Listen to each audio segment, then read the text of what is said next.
It's taken years in development hell, but Ubisoft's open world pirate game Skull and Bones is finally here. When you set sail in the high seas, you'll have the chance to define your own destiny as a swashbuckling pirate or a master of trade, with many other options available to you as well. This game is a huge budget that wouldn't allow it to be cancelled, so it got several delays and reimaginings along the way before finally landing on this February 16th, 2024 release date. The game can be tedious and kind of a lot at first, but it's a good amount of fun once you get the hang of it. To help you out, we've compiled a list of the things you need to know when you set sail in Skull and Bones. Before we get to them though, just a reminder to like the video, subscribe to the channel if you want more content on gaming or entertainment. Also, head to our website, strangeawesomegames.com, for more. Number 1, the introduction to the game. Don't spend a lot of time trying to defeat the British Navy at the start of Skull and Bones. You're supposed to lose this fight, and it exists to accomplish a couple of things. First, you get a brief taste of ship combat with like a really powerful ship, which is surprisingly quite fun. You'll have a pretty powerful ship during this part of the game, so you'll get a good taste of what you'll be progressing toward in just a few minutes when you jump into the game itself. Second, it's a way to launch you into the story campaign in the game. You get a chance to customize your character here too, but we recommend not spending a ton of time here either, as you'll have plenty of time and opportunities to adjust appearance later in the game. 2, the very first area. The first area you jump into in Skull and Bones has to be completed in order to squad up with anyone who's completed it, so you'll want to get through this quickly so you can connect with your friends in the game. Don't spend a ton of time exploring here. You just want to head to this island, talk to this guy who sends you on a mission to collect supplies for him. Basically just sail around the shipwreck to collect the things you'll need. Once you've completed that, he thanks you in his own very special way, and then you have to go back to the shipwreck with the crowbar that you've now received. Do the minigame to get on board, make your way to the captain's quarters. Once there, you'll see a cutscene, but more importantly, you'll learn the way to St. Anne. Once you're on your way to St. Anne, the game's intro hits, you get the opening credits, all that good stuff, and the real Skull and Bones experience will begin. Number 3, the world in Skull and Bones. The map in Skull and Bones is huge. Originally, the setting was in the Caribbean, but that changed with the numerous delays and creative reboots. After abandoning the Caribbean setting, a completely fictional world was created for Skull and Bones, but then that too was abandoned in favor of an Indian Ocean setting, which is where the game takes place now at launch. I kind of like the idea of staying away from the Caribbean in Skull and Bones. It's way too similar to Assassin's Creed 4, also to the setting that we kind of get the vibe of in Sea of Thieves. So this allows this game to kind of stand on its own and hopefully thrive as it tells its own story. The world of Skull and Bones has a lot of things to do in it. At different settlements, you can disembark, trade, or plunder. Plundering starts a combat sequence, which is fun, but also very challenging if you don't have the right kind of ship and weaponry. Take heed to this warning if you don't want to be trying to recover your ship's loot at the bottom of the sea. While sailing the open seas, you'll notice that the world looks quite nice, if maybe a little dated for a 2024 game. However, a nice touch is that drift affects your ship, so you'll have to take that into account while sailing. In addition, wind will have a huge impact on both speed and the stamina your ship and crew uses up while sailing too. To replace stamina, you'll either need to slow down the ship and watch that bar sort of refill, or feed your crew with the food you've collected around the world. Finally, every location you visit and disembark at unlocks fast travel to and from that locale on the map, but beware, it comes at a price of some of your hard-earned silver. Number 4, Outposts. Outposts are basically your pirate hub. It's where you can interact with vendors, claim bounties and contracts, and do all sorts of other piratey things. You can also connect with other players here and have them join your group or join theirs. It's a great way to kind of maybe make new friends in the game. At the start of the game, you can set your character's appearance. Like we said, it's not worth spending a ton of time at this at first, since you'll be able to buy new stuff and completely reset your character's appearance at the Vanity Atelier in St. Anne. The Vanity Atelier has clothing items and full outfits for you to purchase, and you can equip them all there too. Vendors are a gigantic part of your experience in this game. You'll want to get familiar with each one of them. The shipwright, refinery, and blacksmith are just a few of the vendors you'll want to become acquainted with. When you visit them, you can buy blueprints for better ships, weapons, armor, and lots of other things that will help you rule the high seas. Once you have those blueprints, that's not enough though. You need the materials to construct the item you have the blueprint for. Materials can be found around the world for you to harvest and use. Oftentimes it triggers a minigame that can be a bit tedious, and the respawn time for some of the resources in some of the places is pretty frustrating if there's a lot of other players in the same area farming for the same materials. But once you have them, they can either be used to construct what you want or refined into the material you need. Quick tip here also, when you have food, head to the cooking stations in the outpost and actually cook the food. So raw chicken turn into cooked chicken, etc., etc. It gives you a much bigger benefit in like stamina refill, all of that, when the food is cooked compared to when it's just raw. So make sure that you are cooking all the food when you have an opportunity to do so. It just benefits your crew and ship so much more when you're out in the world. Outposts also give you the opportunity to store your goods in the warehouse and check your mail. The warehouse will become an important part of your experience, since how much cargo you're carrying will impact your ship's performance. Also, any cargo that you are carrying will be potentially lost when your ship is destroyed. So, if it's in the warehouse, you won't lose it if your ship gets sunk. If it's in your cargo hold on your ship, though, it is fair game to other players. We'll get to that in a minute. Each outpost has a boss figure that has a quest line for you to complete. These quests are a great way to level up, get new ships, get lots of other cool stuff that are going to help make your experience in Skull and Bones even better. Number 5, progression. Infamy acts as XP in Skull and Bones, and your infamy level determines which blueprints, gear, and cosmetics you can unlock.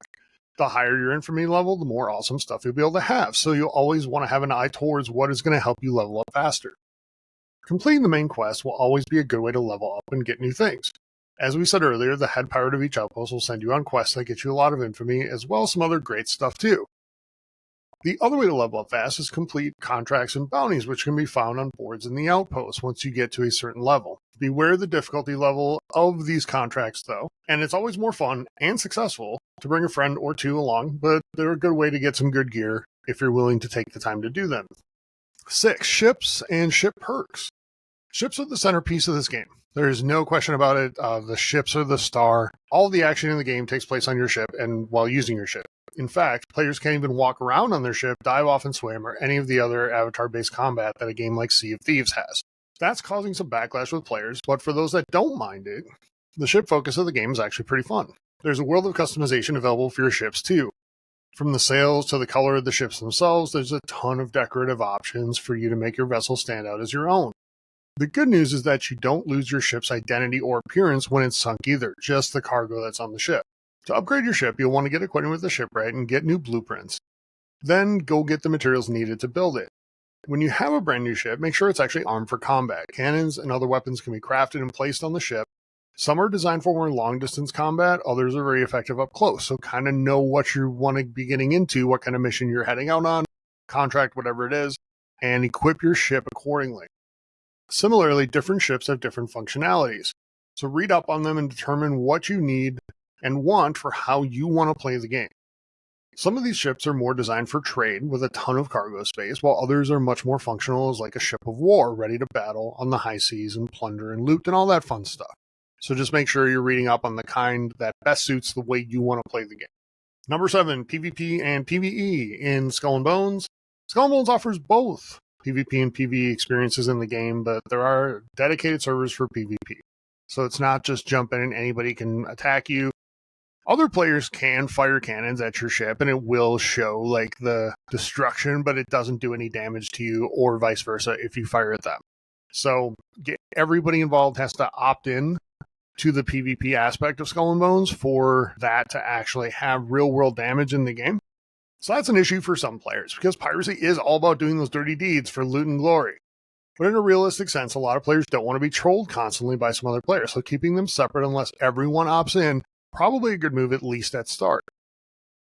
In PvE, you can squad up with up to 2 other players to take on AI-controlled enemies on the seas.